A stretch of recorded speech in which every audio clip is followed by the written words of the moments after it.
guys, welcome to Brains and the Beat. If you're new here, please like, comment, share, and subscribe. And if you're all about goodie, thank you for staying tuned to your girl. So in today's video, I'm actually going to do a update as of April 2021. If you're traveling to Jamaica, we went to Jamaica in March, and when we left, the travel stuff completely changed. So I'm gonna update you guys on the new travel authorization, what you need when you're actually traveling to Jamaica, step by step. I'm gonna give you guys all the information that I know, and I have notes on my phone. And the first thing you're going to need when you're traveling to Jamaica is a COVID test. You're gonna need a COVID test within 3 days of your departure. And everyone that's ages 12 and up have to have a COVID test. The COVID test that you need is either a PCR test or antigen test. And this is 3 days within your departure date. Okay, 3 days. I know for where we live, the PCR test takes 5 to 7 days, and that wouldn't work. So you need to figure out how long a PCR test is going to take and how long an antigen test is going to take where you're at. Because if you can get a PCR test, I would suggest you get that one. So, and it says, until April 30th, 2021, a person who is not a citizen of Jamaica and has been in the United Kingdom, Argentina, Brazil, Chile, Colombia, Paraguay, or Peru within 14 days of their intended date of entry will not be approved for travel. So people from the United Kingdom cannot travel still to Jamaica. The next thing you're going to need is your travel authorization application, and they must be submitted within 7 days of your intended travel date. So 7 days before your departure to Jamaica, you're gonna have to go to the website. I'm gonna link it in the description box and also in the comment section and pin it.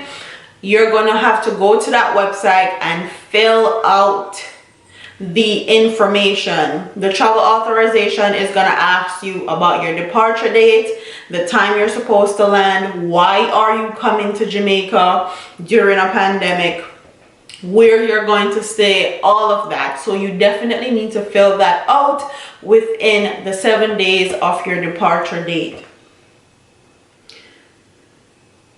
So when you get to the airport, whatever country you're in, you're going to have to show them your travel authorization paperwork, and you're going to have to show them your COVID-19 test. So make sure you have a physical copy or a digital copy of both with you.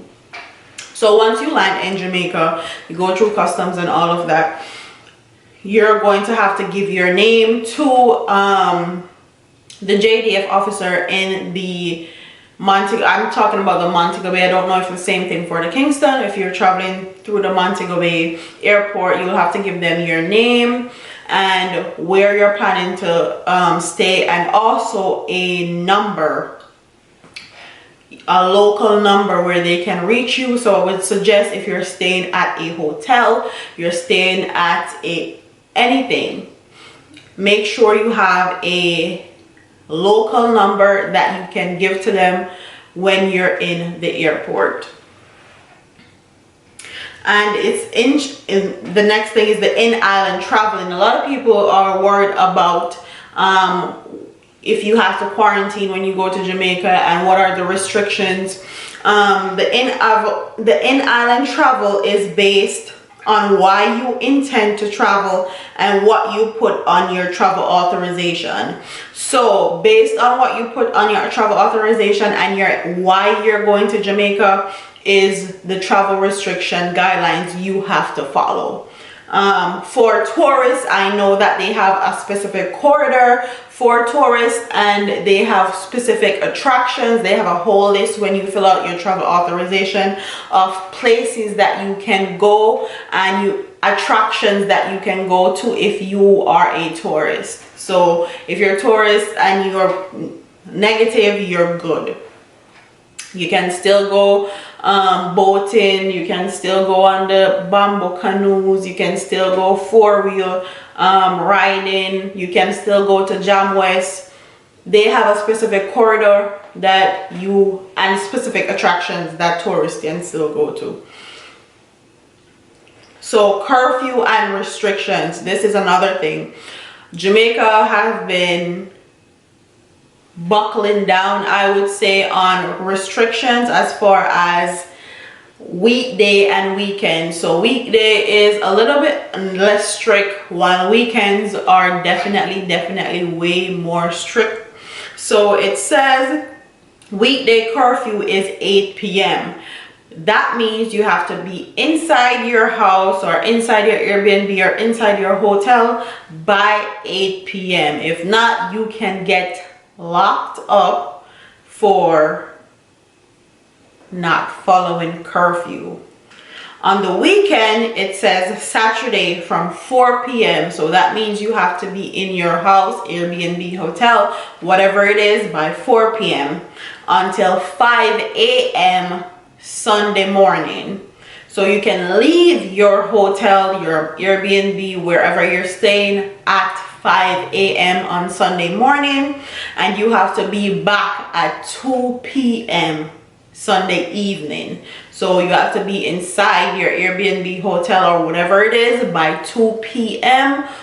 like I said, or else you can get locked up for not following curfew guidelines. Public gatherings are limited to 10 people.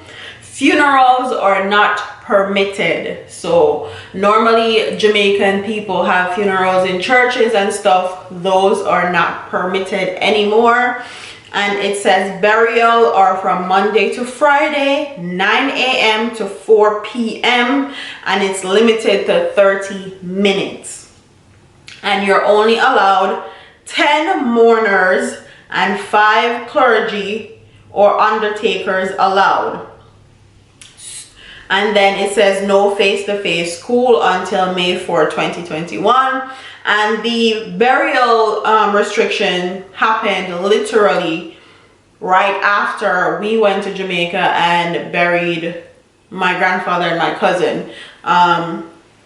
Thankfully, we didn't have these restrictions and all our family and friends could gather. But that is the new guidelines, and that is everything you need to know if you're traveling to Jamaica anytime from April further into 2020 spring summer time. If they do anything else or if there's any other update, I will definitely let you guys know. So don't forget to like, comment, share, and subscribe, and I'll see you in the next one. Deuces.